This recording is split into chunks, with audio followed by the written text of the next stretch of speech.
Thanks for joining us today. We hope you enjoy this video. For more content, please support us by subscribing.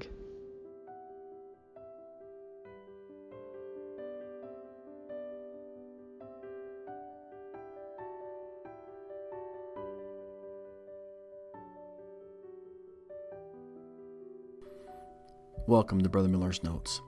When I was 19, I went on a mission for the Church of Jesus Christ of Latter-day Saints to Johannesburg, South Africa, and had a delightful time. It was most bodacious. While I was there, I had an experience that while I was having the experience, I was recording it in my journal. I went to a buffet. Now, I do like buffets. I'm going to say that right up front. But at this buffet, I would sample something, and then I'd write it down. Then I'd sample something else and write, okay, here's what else I did. Here's what I ate, and here's what it tastes like. And here's the consistency, here's the texture. And I would just start comparing and contrasting. I realized this may be a once-in-a-lifetime experience for me at this buffet. At that buffet in Johannesburg, South Africa, right outside of Johannesburg, I ate ostrich, I ate springbuck, I ate warthog ribs, I ate kudu, I ate shark, I ate crocodile, I ate wildebeest. There's my picture of my crocodile. I ate zebra. There were so many things I ate, and it was very, very delicious. Of course, I'm also quick to add that while I was in South Africa, I ate bugs too. Now, Johannesburg is not a place where people normally eat bugs, but I had an opportunity to, and that's a whole nother story. But I took it, and I tasted it. It tasted like dirty popcorn. But back to buffets. Wouldn't it be nice if all the buffets in the world were free? Come on now, that would be pretty fun. Those who like buffets should be like, oh, yes.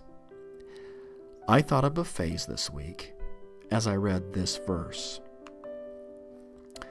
Come, my brethren, everyone that thirsteth, come ye to the waters, and he that hath no money, come ye, buy and eat. Okay, no money, eat, drink. Okay, that sounds like buffet to me. Yea, come, buy wine and milk without money and without price. Now, this is a verse that is being quoted from Isaiah. In it, it has 4 distinct invitations. First, come, and everyone is invited. Come and have water. And that reminds me of Christ being the living water. As it's recorded in John 7:37, if any man thirst, let him come unto me, says Christ, and drink. In 1 Nephi chapter 11, that living water is also compared to the love of God. Come unto Christ and feel his love.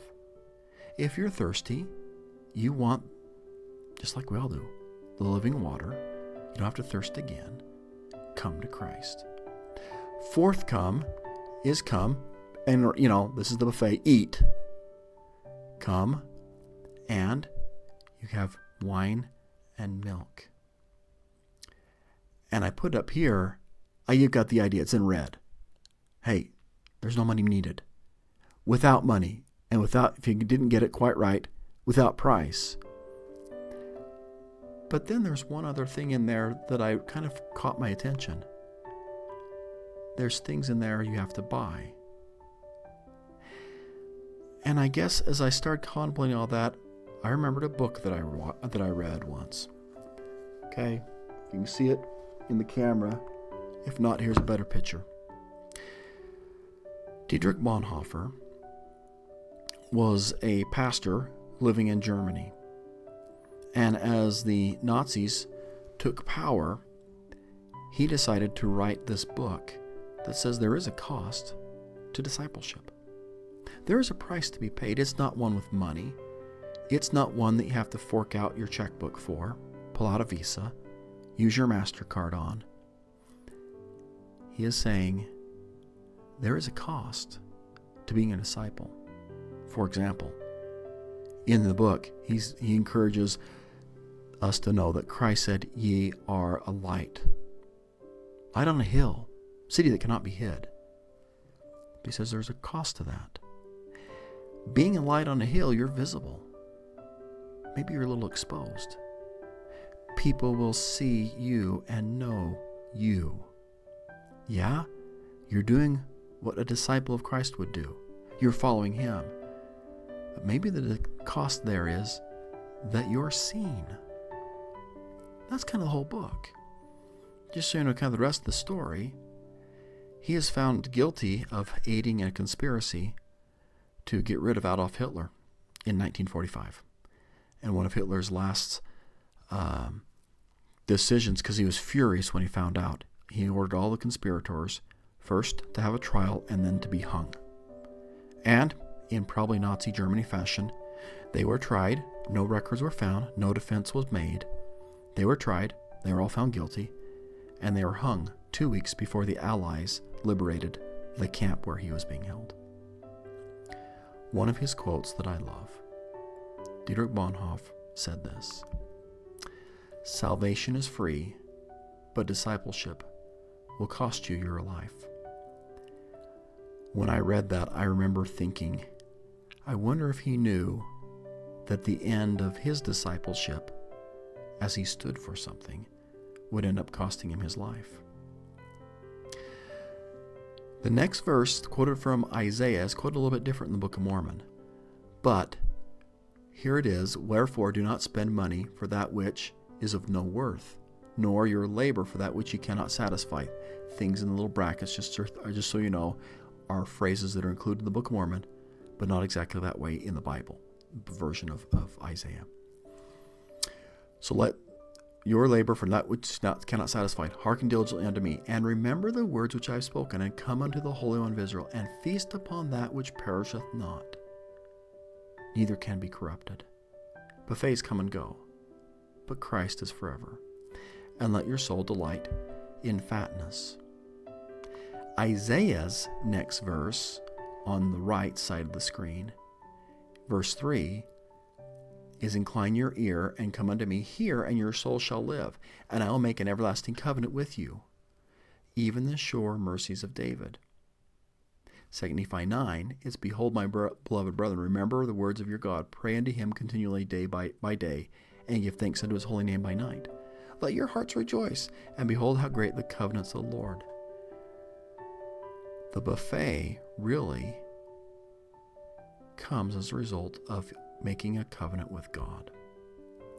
At the beginning of the chapter, 2 chapters in Isaiah had just been quoted, chapters 50 and 51. And the commentary is, I want to make sure you understand why I quoted them.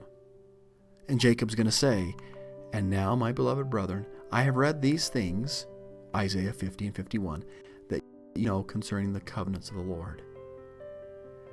The buffet comes because of the covenants we have with God. Covenants with God are available to all. The same promises are made to us as were made to David, and for us will be sure mercies just as they were to David. Covenants with God tie us to Christ. They increase our faith in Jesus Christ. They change us. They sanctify us. They purify us. They prepare us to be with God again. They strengthen us. They protect us. They invigorate us. They motivate us to become more Christ-like in our homes and in our hearts. They help us to remember, to always remember Christ. And all that, every covenant we make with God, brings us closer to Him. I really think that's why Jacob quoted the chapters he quoted. That's why he quotes these 2 verses, because it really is a buffet.